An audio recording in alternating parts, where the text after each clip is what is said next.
Muy bien, hermanos, vamos a regresar a la palabra de Dios, entonces, a la primera epístola de Juan. Así que abran su palabra, su escritura, en la primera epístola de Juan, y vamos a leer nuevamente los versículos del capítulo 1, del versículo 5 al 10. Capítulo 1, versículos 5 al 10, ¿ok? Entonces vamos a comenzar ahí, y dice la palabra del Señor: Este es el mensaje que hemos oído de Él y os anunciamos. Dios es luz y no hay ninguna tinieblas en Él. Si decimos que tenemos comunión con Él y andamos en tinieblas, mentimos y no practicamos la verdad. Pero si andamos en luz como Él está en luz, tenemos comunión unos con otros y la sangre de Jesucristo, su Hijo, nos limpia de todo pecado. Si decimos que no tenemos pecado, nos engañamos a nosotros mismos y la verdad no está en nosotros. Si confesamos nuestros pecados, Él es fiel y justo para perdonar nuestros pecados y limpiarnos de toda maldad. Si decimos que no hemos pecado, le hacemos a Él mentiroso y su palabra no está en nosotros. Haz una pequeña oración. Señor, te pedimos tu bendición sobre tu palabra, y que al momento de escudriñarla, hables a nuestros corazones, que tu Espíritu nos dé la sabiduría para exponerla, y que tu palabra caiga en corazones receptivos, Señor, para honor y gloria de tu nombre. En Cristo Jesús oramos. Amén. Muy bien, hermanos, nada más para revisar un poquito lo que vimos en la mañana. ¿Cuál es el tema de la epístola de Juan?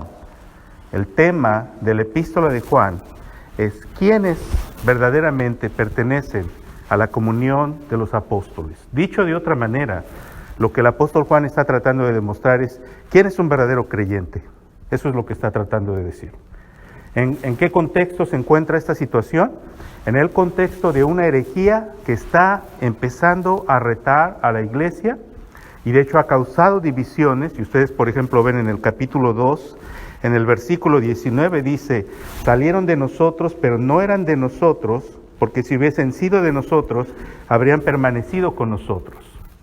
Entonces el apóstol Juan está hablando de un grupo de personas que se han desviado de la verdad porque han seguido una herejía, una enseñanza falsa respecto al Señor, y por lo tanto el apóstol está escribiendo con ese propósito la epístola. La epístola no tiene un destinatario específico porque parece haber sido escrita de una manera que es para todos los creyentes que se encontraban donde quiera que se encontrasen.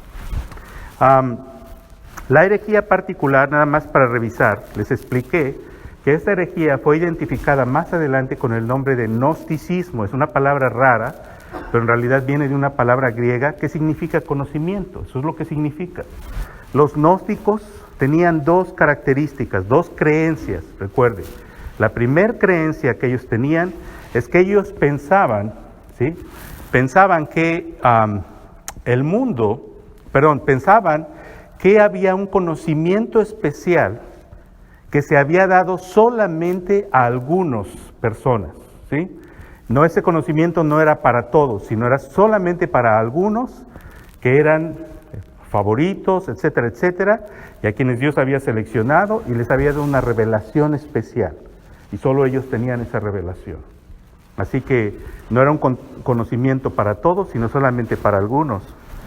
Y eso se convertía en un motivo de arrogancia, se convertía en un motivo de desprecio a otros que supuestamente no eran partícipes de este conocimiento superior, de este conocimiento que los hacía superiores a los demás. La segunda creencia de los gnósticos es que ellos veían al mundo en una forma de dualidad. Hay un mundo espiritual y hay un mundo material. El mundo espiritual es perfecto y el mundo material es perverso, es malo. Todo lo material es pecaminoso. Eso no es lo que nosotros creemos, ojalá que usted entienda eso. Nosotros no creemos que el mundo material es pecaminoso, creemos que el pecado existe en el mundo, ¿sí?, pero no consideramos la materia pecaminosa, ¿sí me explico?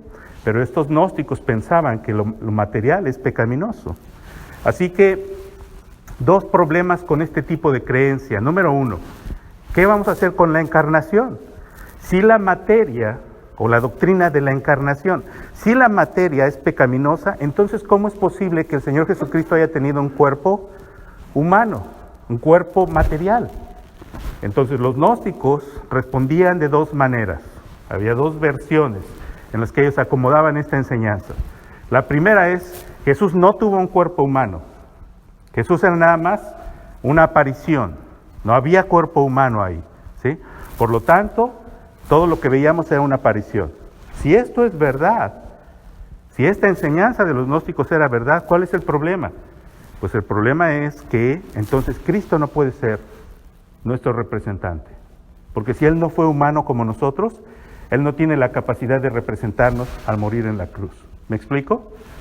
La otra herejía que otros de los gnósticos decían era que el Jesús humano y el Cristo divino eran dos seres separados.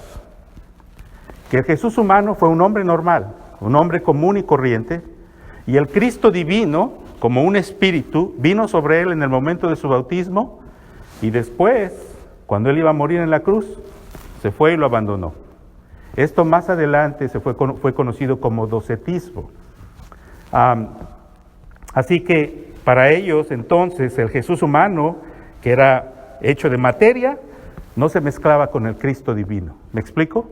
De esa manera trataban de resolver ese problema. Entonces el primer problema de la herejía de los gnósticos es que negaban la materia y por lo tanto negaban la encarnación de nuestro Señor Jesucristo.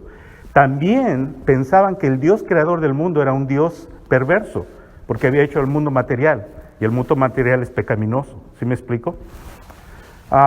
Una última cosa, y eso es lo que más nos interesa ahorita. ¿Cuál era el pensamiento que ellos tenían con respecto al pecado? Ellos pensaban, fíjese bien, pensaban que el mundo material es pecaminoso. Entonces, ¿cómo resolvemos el problema de que vivimos en un mundo pecaminoso, un mundo de materia? Mi cuerpo es hecho de materia, por lo tanto es pecaminoso. ¿Cómo lo resolvían los gnósticos? Otra vez dos respuestas. Había gnósticos que pensaban que tenías tú que controlar tu cuerpo a través de prácticas, ¿sí?, que mortificaban la carne para poder evitar que los apetitos del cuerpo se salieran de control, ¿sí? Entonces les expliqué en la mañana que este tipo de prácticas eventualmente van a desarrollar el movimiento de los monasterios al interior de la Iglesia Católica. ¿Qué son los monasterios? Lugares donde la gente se recluye con el propósito de mortificar la carne, de separarse del mundo para tratar de, ¿cómo se dice?, huir del pecado. Otra de las formas como otros gnósticos reaccionaban era esta, y esta era mucho más escandalosa, porque había gnósticos que decían, bueno, puesto que el espíritu es bueno y la materia es mala, no hay comunicación entre el espíritu y la materia, entonces lo que yo haga con mi cuerpo no puede afectar mi espíritu. Por lo tanto, si yo me entrego a placeres carnales, si yo me entrego a hacer cosas que son incorrectas, eso no me va a afectar. ¿Se entiende? Entonces, en cierta manera tenían una idea distorsionada de la encarnación, de la creación, y tenían una idea distorsionada de el pecado. A esto es lo que el apóstol Juan está enfrentando cuando escribe su epístola. La pregunta es, ¿quién es un verdadero creyente? ¿Quién está dentro de la comunión de los apóstoles? Y la respuesta en la mañana fue, los que creen el testimonio de los apóstoles. ¿Quién pertenece a la comunión de los apóstoles? La respuesta ahorita es quienes entienden la naturaleza de Dios y quienes entienden la naturaleza del pecado. Dos cosas. ¿Quién pertenece verdaderamente a la comunión de los apóstoles? Quien entiende la naturaleza de Dios, quien sabe quién es Dios, y segundo, quien entiende la naturaleza del pecado. Ok, vamos a estudiarlo. Entonces vamos a comenzar. Tengo 4 cosas para hablar en este momento. 1, vamos a hablar de la naturaleza de Dios. Y después vamos a hablar de 3 expresiones que ustedes vieron en el pasaje que leímos que dice, si decimos. ¿Se dieron cuenta de esos 3 si decimos? Versículo 6, versículo 8 y versículo 10. Vamos a hablar de esos 3 si decimos. Esos 3 si decimos nos muestra que el apóstol Juan está contrarrestando las ideas equivocadas con respecto al pecado. Pero vamos a empezar primero con la idea de quién es Dios. Versículo 5.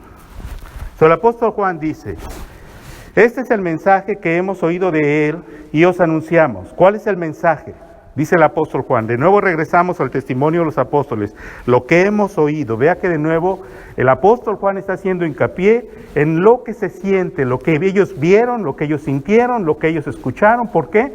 Porque él quiere claramente demostrar y decir que el Señor Jesucristo tuvo un cuerpo físico. Así que este es el mensaje que hemos oído de Él. ¿Quién es este Él? El Señor Jesucristo, el Verbo de vida. ¿Cuál es el mensaje? El mensaje que oímos de Él y que les anunciamos. ¿Cuál es ese mensaje? Dios es luz y no hay ningunas tinieblas en Él. La expresión ningunas tinieblas en Él, hermanos, en el original griego significa, lo podría traducir mejor de esta manera. Dios es luz y en Dios no puede existir ningún tipo de tinieblas de ninguna manera. Eso es lo que el original dice, el original griego dice. Muy bien. Vamos a empezar aquí. La primera cosa que una persona debe entender para poder ser parte de la comunión con los apóstoles es entender quién es Dios. Es entender el Dios con el que está tratando.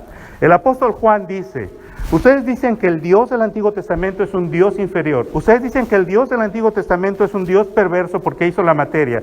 Ustedes dicen que el Dios del Antiguo Testamento es un Dios que está corrompido. Y Juan dice: no, el Dios en el que nosotros creemos, el Dios del cual el Verbo de vida nos ha anunciado, este Dios es ¿qué cosa? Es luz, y en Él no hay ninguna tiniebla. Queridos hermanos, la primera cosa que debemos entender y aprender, si nosotros vamos a formar parte de la comunión con los apóstoles y con el Padre y con el Hijo, es el carácter de Dios. Hermanos, la calidad de nuestra vida cristiana va a depender de lo que pensamos sobre quién es Dios.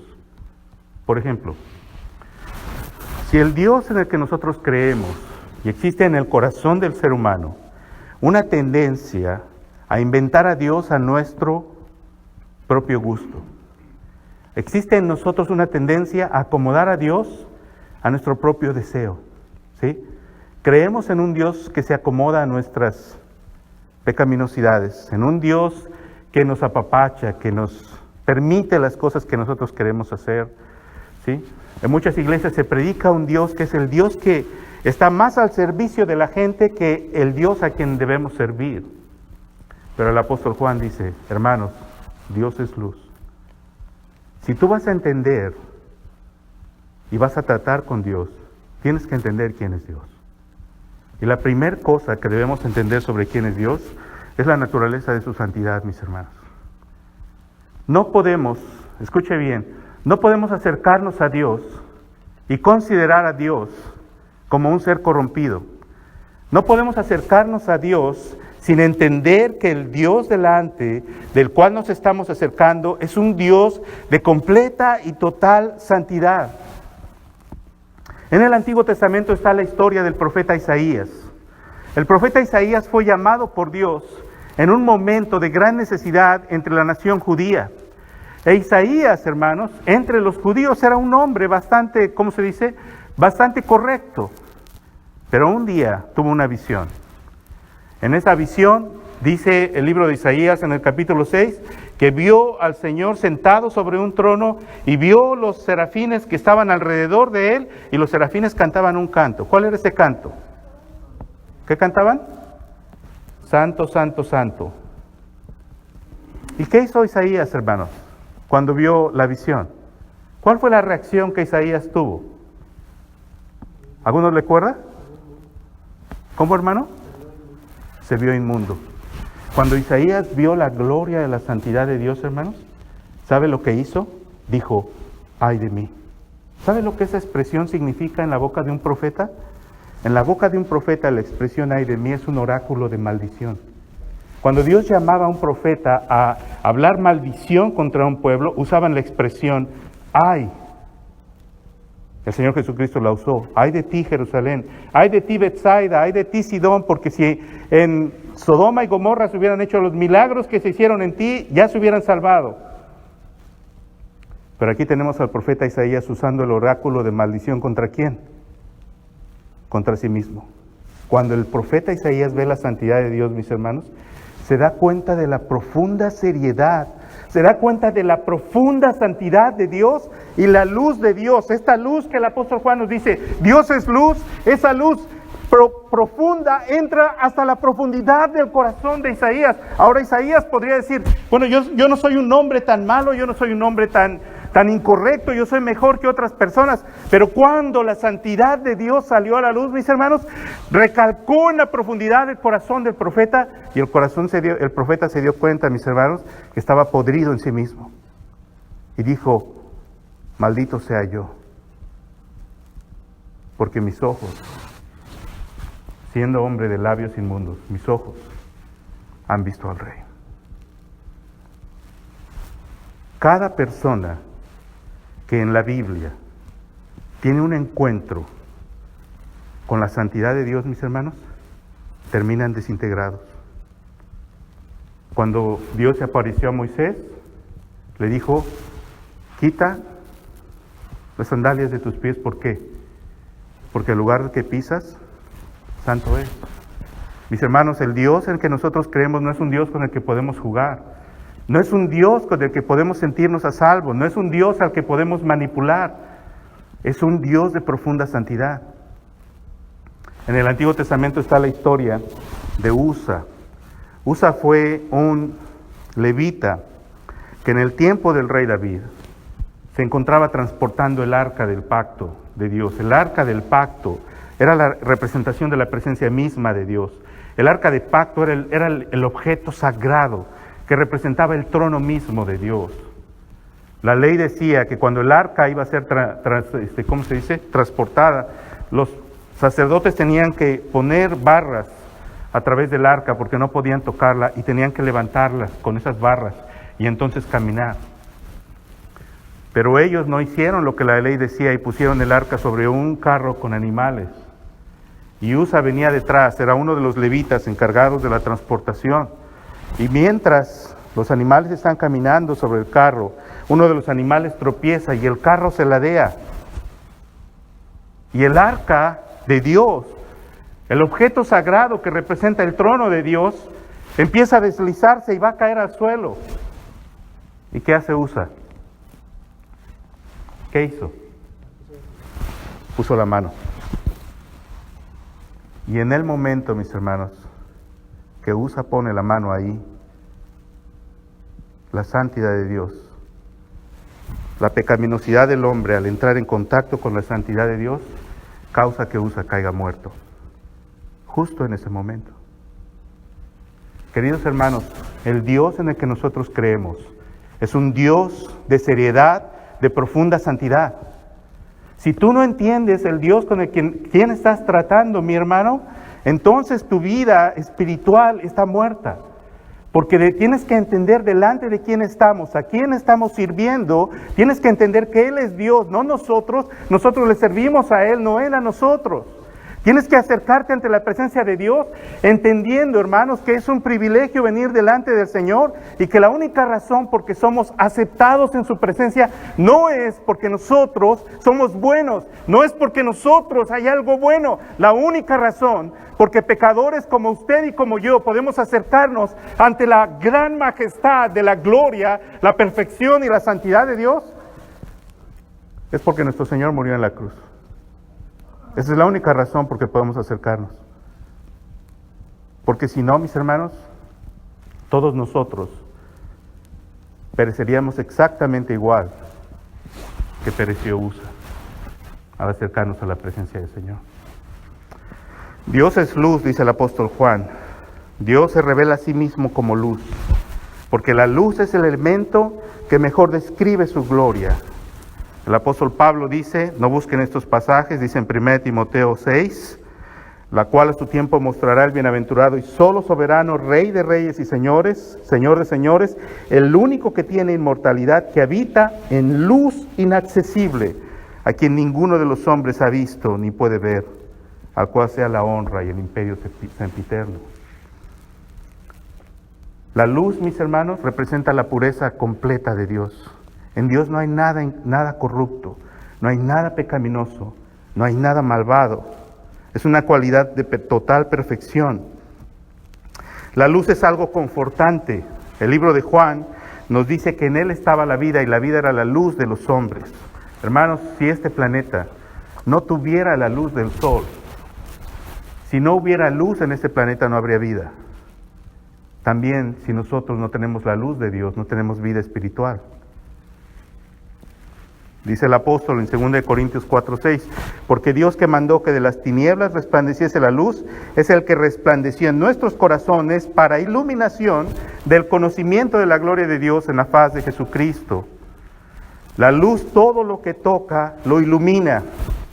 Es imposible que la luz no descubra o manifieste aquello sobre lo que se posa. Si tú entras en un cuarto, si tú no limpiaste tu recámara, pero tu recámara tiene poca luz, no se ve tan mal, ¿verdad? ¿Sí?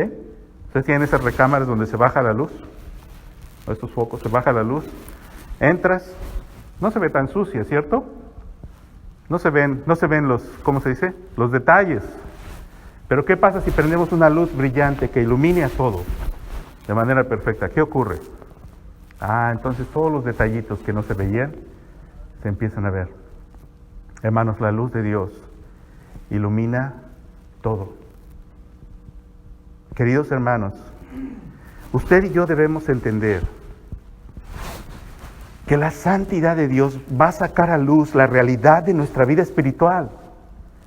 Si tú eres una persona que estás viviendo una doble vida como cristiano, si eres una persona que vienes a la iglesia y en la iglesia te comportas como un creyente y después vas afuera y afuera te comportas como una persona no cristiana y piensas que te puedes esconder de la santidad y de la luz de Dios, estás en un completo error. Es un engaño de tu propio corazón. Es una falacia, es una mentira que te has creído pensando que puedes burlar a Dios. Porque la luz de Dios, la santidad de Dios mira hasta lo más íntimo de nuestro corazón. A veces por fuera podemos aparentar ser demasiado espirituales. O levantamos las manos, o cantamos, oramos y abrazamos a los hermanos. Pero la realidad de lo que hay en nuestro corazón, los hermanos no lo pueden ver. Pero Dios sí. Dios mira hasta lo más profundo. Su luz penetra, mis hermanos. El Señor Jesucristo dijo, no hay nada oculto que no haya de ser manifestado.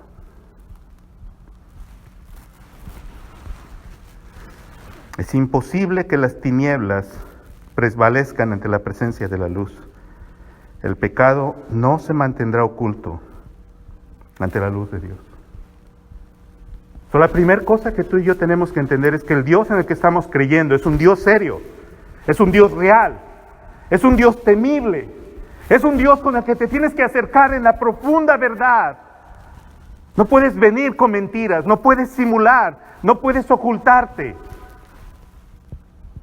El Salmo 139 dice, Señor, si subiere a lo alto, ahí estás. Y si me fuera a las profundidades de la tierra, ¿qué dice? Aún ahí me vas a encontrar.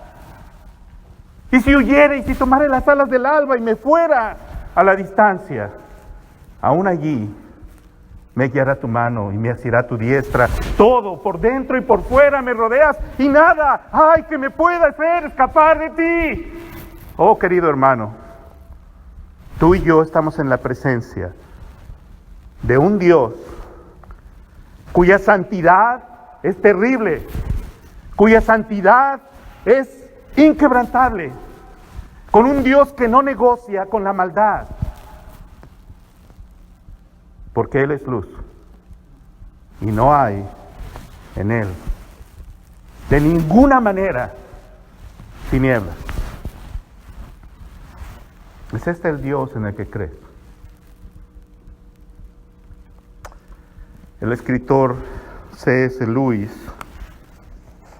un escritor cristiano, un filósofo cristiano. Ustedes tal vez lo conozcan por las películas de las Crónicas de Narnia, porque de hecho son libros. C.S. Lewis dice que muchas veces nuestra idea de Dios es tan equivocada que tratamos a Dios como si Dios fuera un viejito sentado sobre una silla, chimuelo, inofensivo, que está ahí sentado en los cielos, sentado, inofensivo, no puede hacer nada más que mirarnos y reírse de las pequeñas cosas que hacemos. Pero C.S. Lewis dice, ese Dios es un Dios falso, es un Dios creado por nuestra propia mente. El Dios de la Biblia es un ser temible.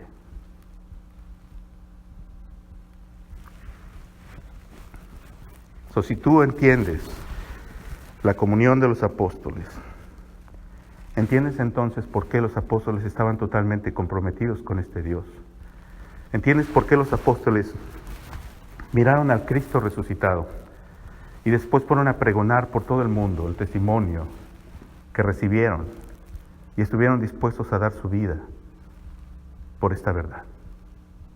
Porque habían creído en un Dios que ellos entendían era un Dios que habría de juzgar al mundo y que había de llamar a cada persona a cuentas. ¿Quién pertenece a la comunión con los apóstoles? El que entiende la verdadera naturaleza de Dios. No te confundas, mi hermano. Dios es real. Dios conoce tu vida, conoce tu corazón. Y si hay necesidad de que confieses pecado, si hay necesidad de que cambies, si hay necesidad de que corrijas cosas en tu vida, hoy es el tiempo.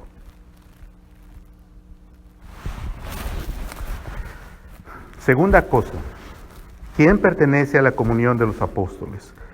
Aquella persona que tiene un entendimiento claro de la naturaleza del pecado. 3 cosas, vamos a ver aquí. Versículo 6. Estos 3 sí decimos, versículo 6, versículo 8 y versículo 10. Vamos con el primero. Sí decimos, dice en el versículo 6. Si decimos que tenemos comunión con Él y andamos en tinieblas, ¿qué dice? Mentimos y no practicamos la verdad. Acabamos de decir que el carácter de Dios es un carácter de santidad completa y absoluta. Entonces la primera cosa es esta. Si decimos, dice el apóstol Juan, que tenemos comunión con Él. Entonces recuerda que Juan está pensando en ¿quiénes? En los gnósticos. ¿Sí? Porque los gnósticos dicen que ellos están en comunión con Dios. Ellos dicen o decían que ellos tenían un conocimiento especial de Dios. Yo soy una persona especial porque Dios me ha dado un conocimiento especial que me ha revelado a mí, que no te lo ha revelado a ti. Y dice el apóstol Juan, pues si tú estás verdaderamente en comunión con Dios, y Dios es santo, Dios es luz, Dios es perfección, si tú dices que tienes comunión con Dios, pero tu vida, tus actitudes, tu carácter, tu forma de actuar, dice, andamos en tinieblas. Andar en tinieblas, la palabra andar en este caso, se refiere a la conducta de nuestra vida, la manera como nos comportamos, cómo nos dirigimos, lo que hacemos. Si decimos que tenemos comunión con Dios, pero andamos en tinieblas, el apóstol Juan dice, mentimos y no practicamos la verdad. Básicamente lo que el apóstol Juan está diciendo es, si tú dices que tienes comunión con Dios, pero tu vida está en tinieblas, entonces tú no estás en la comunión con Dios. Déjame decírtelo de otra manera. Si tú dices que tienes comunión con Dios, pero tu vida no refleja verdaderamente una transformación genuina, entonces tú no eres un verdadero creyente. Oiga, hermano, pero yo hice una oración. Un día vino un hermano me habló y yo hice la oración de fe. Un pastor vino a predicar y yo pasé al frente para hacer la oración. Queridos hermanos, dice el apóstol Juan, no yo, ahí está la escritura, si nuestra vida no refleja la luz de Dios, entonces estamos mintiendo. ¿Por qué, mis hermanos? Porque esta es la idea. Si Dios es luz y yo estoy en contacto con Dios, ¿qué va a ocurrir con mi vida? Yo voy a reflejar la luz de Dios. Ok, ¿cuál es el ejemplo? Un ejemplo práctico. En el Antiguo Testamento, la Biblia nos dice que Moisés fue al monte a orar y estuvo en el monte donde le pidió a Dios y le dijo, Señor, si es posible, déjame verte. Y recuerda la respuesta del Señor. El Señor le dijo, no me verás porque ningún hombre puede verme y vivir. Pero te voy a esconder aquí. Y entonces Dios pasó y lo único que Moisés pudo ver fueron sus espaldas. Después de esta gran experiencia en la presencia de Dios, mis hermanos, Moisés desciende de la montaña. Y cuando la gente mira el rostro de Moisés, ¿qué cree que ocurre?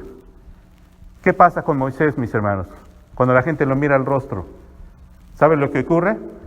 El rostro de Moisés está resplandeciendo. La gente no puede mirar a Moisés a la cara. ¿Por qué? Porque su rostro está irradiando luz. Porque acaba de descender de la montaña. ¿Por qué? Porque ha estado en comunión con Dios. Y dice la Escritura que Moisés tuvo que ponerse un velo sobre su rostro para poder hablar con la gente. Si decimos que tenemos comunión con Dios, pero nuestra vida refleja lo contrario, dice Juan, tú no estás en comunión con Dios. Hermanos, no podemos desconectar nuestra relación con Dios de nuestra relación con nuestros hermanos. Vea el versículo siguiente, el versículo 7, dice, pero si andamos en luz, como Él está en luz, es decir, si el Señor está en luz y nosotros andamos en luz, tenemos comunión unos con otros y la sangre de Jesucristo, su Hijo, nos limpia de todo pecado.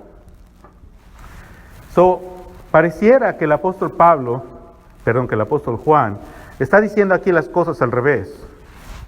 Porque pareciera que nos está poniendo esto como condición.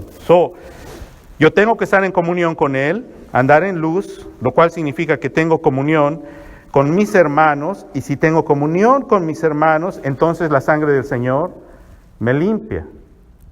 Cuando nosotros normalmente lo pensamos al revés, nosotros decimos, bueno, primero la sangre del Señor te limpia, y luego vienes a la comunión con los hermanos y a la comunión con Dios. Pero la razón por la que el apóstol Juan ha puesto esto en esta manera es porque ninguna de estas cosas se pueden desconectar.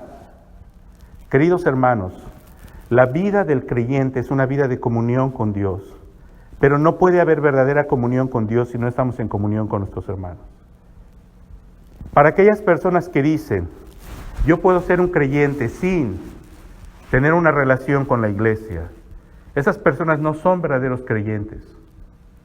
No quiero decir que un verdadero creyente de repente no pase por un tiempo donde esté un poco perdido y no sabe qué hacer, no sabe en qué iglesia congregarse, pero un verdadero creyente va a terminar siempre congregándose en una iglesia, comprometiéndose a servir, amando a los hermanos, y no va a caer en estas cuestiones, decir, es que en la iglesia todos hay problemas, siempre hay dificultades, la gente no es perfecta. Hermanos, sabemos que la gente no es perfecta.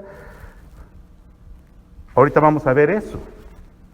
Ahorita vamos a ver que el apóstol Juan no está diciendo que el creyente no peca, pero está diciendo que el creyente vive en comunión.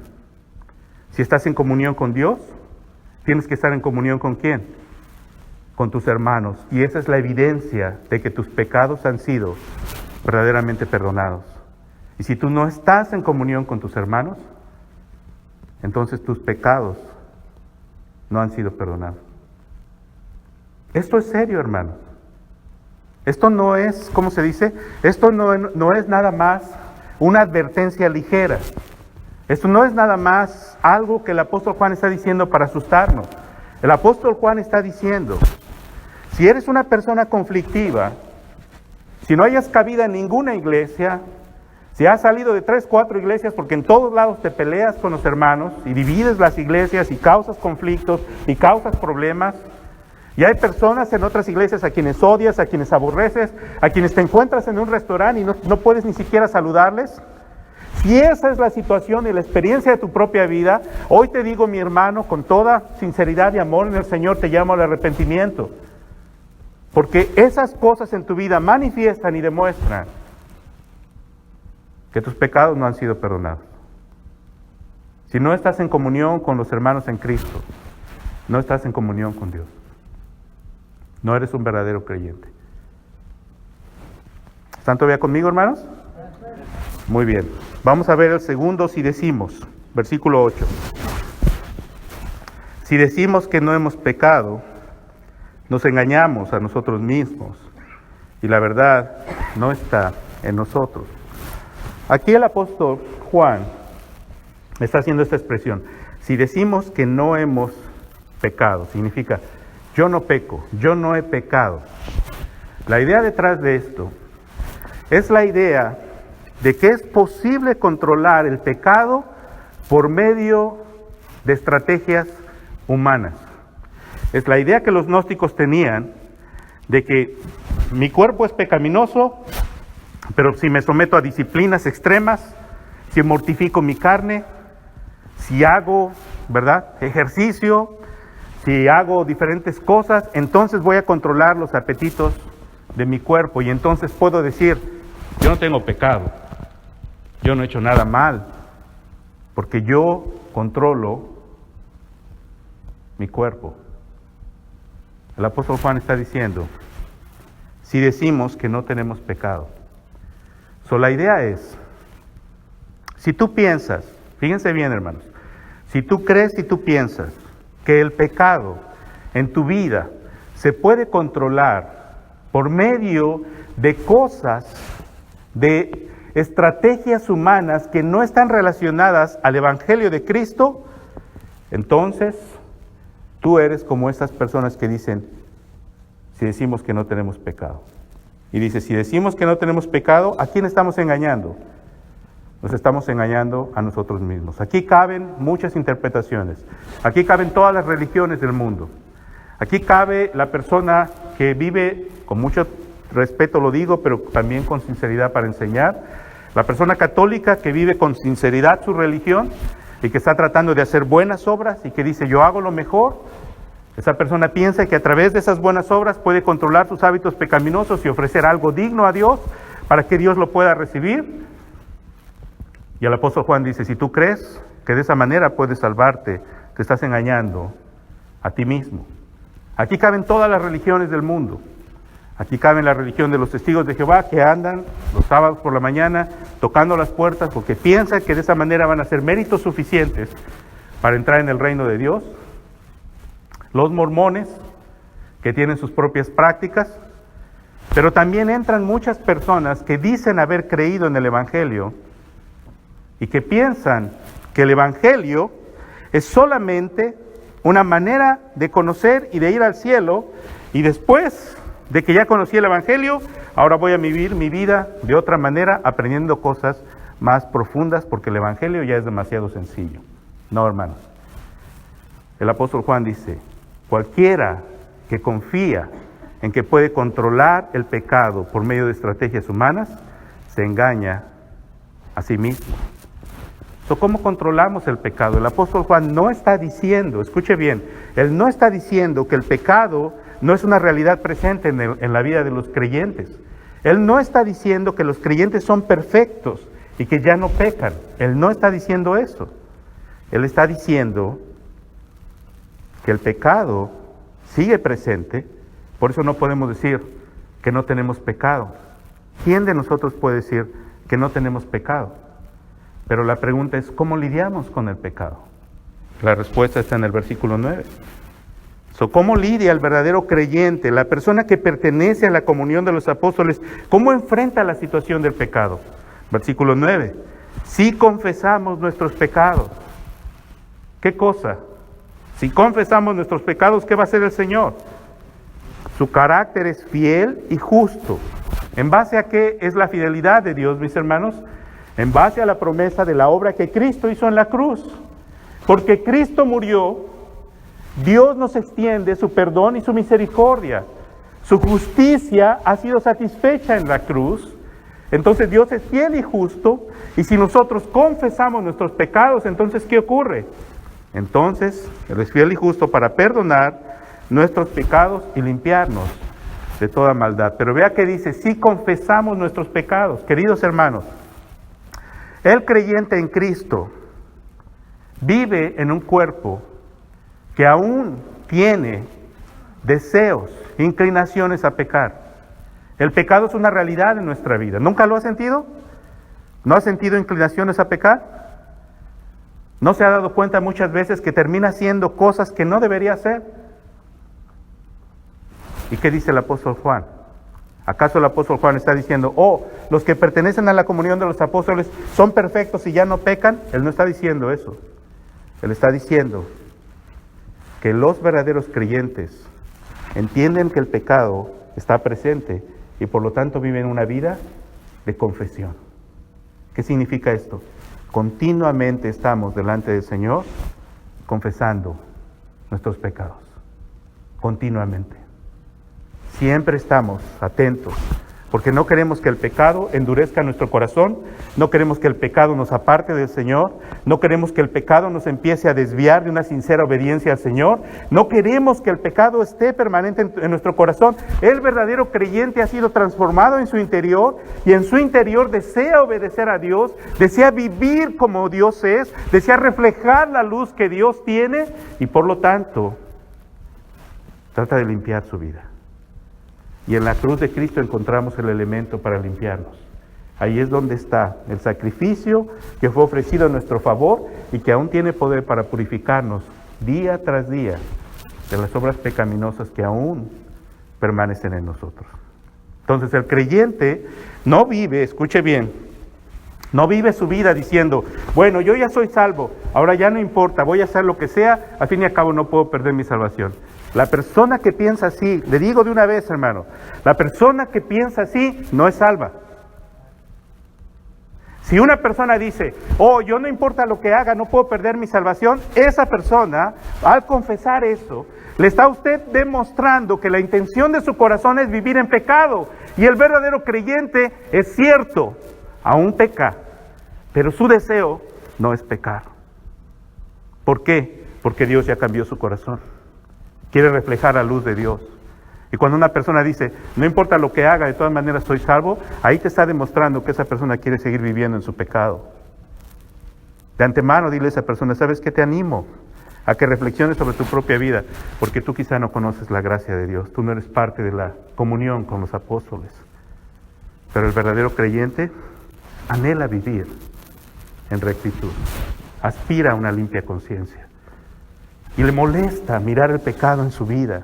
Se aflige cuando ve que aún permanece en mí aquella obra que tantas veces he tratado y he orado al Señor que la quite de mí. De repente me doy cuenta que vuelvo a repetir los mismos errores. Pero caigo sobre mis rodillas y le digo, Señor, líbrame de esta maldición, como el apóstol Pablo dice en Romanos 7. ¿Quién me librará de este cuerpo de muerte? Ahí está la oración del creyente verdadero.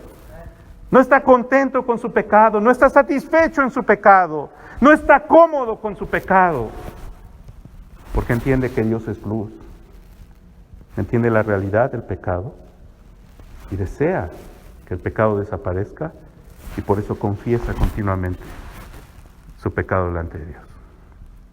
¿Se entiende, hermanos? ¿Sí? ¿Están todavía conmigo o ya se me durmieron 2, 3 de ustedes? Ok, vamos a hacer con el último esfuerzo, la última cosa que les queda, ¿ok? Así que ánimo. La última energía que les queda, versículo 10. Si decimos que no hemos pecado, le hacemos a Él mentiroso y su palabra no está en nosotros. Esto es más interesante. Ahora vamos con los gnósticos que pensaban que lo que hago en el cuerpo no afecta mi espíritu. Básicamente los gnósticos que pensaban, puesto que el espíritu es perfecto, lo que hago con mi cuerpo no puede afectar a mi espíritu. Por lo tanto, no importa cómo viva. ¿Sí me explico? La idea detrás de ese pensamiento es básicamente el pecado no existe. El pecado no es real. El pecado no es verdad. El pecado no es verdadero. El pecado es un mito que la gente ha inventado, que los predicadores, que la Biblia ha inventado, ¿para qué? Para controlar a las personas. Pero el pecado realmente no existe. En nuestro tiempo, mis hermanos, hablar del pecado es hablar de una idea básicamente que muy pocas personas aceptan, aún dentro de las iglesias cristianas. A veces en las iglesias cristianas se dice, no hables del pecado, habla del amor de Dios. Habla de la bondad de Dios. Habla del potencial de la gente. Háblales a las personas de cuánto potencial tienen. No les hables de cosas negativas. No les hables de cosas que los van a desanimar. El pecado es algo relativo, es algo que no existe. Nuestra sociedad ha declarado que el pecado no existe. Vivimos en una sociedad que ha rechazado toda idea sobre el pecado. Vivimos en una sociedad que ha mirado los mandamientos de Dios y ha dicho, eso no funciona. Vamos a pedirle a la mayoría que nos digan qué es pecado. Y entonces, nada más, esto lo digo como ejemplos, no quiero hacer gran hincapié en esto, pero como ejemplos es, ¿debe una mujer hacerse un aborto? Antes, 50 años atrás, 60 años atrás, se consideraba que en el momento de la incubación había una vida humana ahí. Cuando la Suprema Corte de Justicia declaró en favor de la ley del aborto, la idea era, esa célula, ese ser, no es todavía una vida. Y entonces nuestra sociedad dijo, el aborto está bien. Y se permitió y se cambió la ley para permitir que las vidas de inocentes fueran destruidas. ¿Por qué? Porque el pecado no existe. ¿Qué es el pecado según el mundo? Es solamente el acuerdo de la mayoría. El pecado es lo que la mayoría piensa que está mal, y lo que la mayoría piensa que está mal, eso es pecado. Se ha abandonado las normas de lo que Dios dice. Lo mismo lo vimos con el matrimonio entre personas del mismo sexo. ¿Sí? La misma situación. La Suprema Corte de Justicia tuvo un caso y consideró y dijo, está correcto que personas que tienen el mismo sexo se casen, y la Suprema Corte de Justicia dijo, sí. ¿Por qué? Porque el pecado no existe. Todo lo que existe son los acuerdos de la sociedad. No existe tal cosa como el pecado. Lo triste es que nosotros podemos mirar estos ejemplos y ofendernos, enojarnos, ofender nuestro sentido de justicia, de moralidad, y podemos vivir y ser exactamente igual. Porque por un lado confesamos el nombre de Dios, pero por otro lado en nuestra propia vida vivimos como si Dios no existiera. En el secreto de nuestra vida, cuando nadie nos ve, cuando nadie está alrededor, cuando los hermanos no están presentes, ahí se manifiesta la realidad de nuestra vida espiritual. Y ahí se manifiesta si verdaderamente creemos en Dios o no. Ahí donde en lo secreto muchas veces nos convencemos de que el pecado no es tan problemático, que no importa. Queridos hermanos, me da mucha tristeza decir cosas como estas, pero ver personas en el ministerio que caen en inmoralidad y después quieren continuar en el ministerio, es una cosa tan triste y tan terrible, pero ocurre de manera tan normal y tan habitual. Personas creyentes que se divorcian, y tú les dices, pero ¿cómo, hermano? Usted ha sido un líder en nuestra iglesia por 25 años. Y el hermano dice, es normal, todo el mundo lo hace.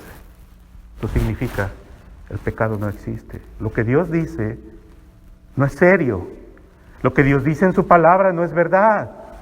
Una de las primeras cosas que Satanás hizo para atacar el carácter de Dios cuando se acercó a Eva en el huerto del Edén, y cuando le dijo, con que Dios les ha dicho que no coman de este árbol, y cuando Eva repite el mandamiento, ¿sabe cuál es la siguiente cosa que la serpiente le dice?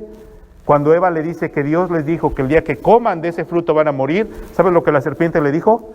Le dijo, no te preocupes, no vas a morir, nada te va a pasar, todo va a estar bien. Todas esas cosas que te han dicho son exageraciones de predicadores que te quieren espantar, que quieren controlar tu vida, pero la realidad es que nada de eso va a pasar. Así que no te preocupes, ¿sí? Si te encontraste una mujer más agradable que la que tienes, o un hombre más agradable que el que tienes, no hay problema. Lo que importa es vivir la vida, porque la vida es una sola y hay que aprovechar el tiempo. ¿No es cierto? ¿No ese es el pensamiento que está detrás de muchas personas? Pero el apóstol Juan dice, si decimos que no hemos pecado, si decimos que el pecado no es una realidad verdadera, que el pecado no tiene en realidad sentido, si decimos eso, entonces ¿a quién estamos haciendo mentiroso? A Dios. Entonces tu pleito, tu declaración, tu actitud, tu forma de vida es directamente una acusación al carácter de Dios. En lugar de pensar que Dios es luz y que Dios es santo, estás diciendo que Dios miente.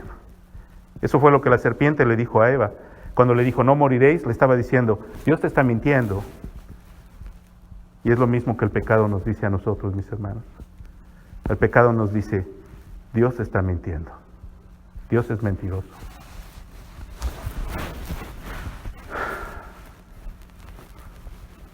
¿Cómo enfrentamos esta situación? Está en los primeros 2 versículos del capítulo 2.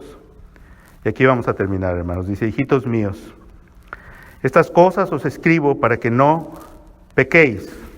El apóstol Juan sabe que los discípulos, los que pertenecen verdaderamente al Señor, los creyentes verdaderos, están expuestos al pecado.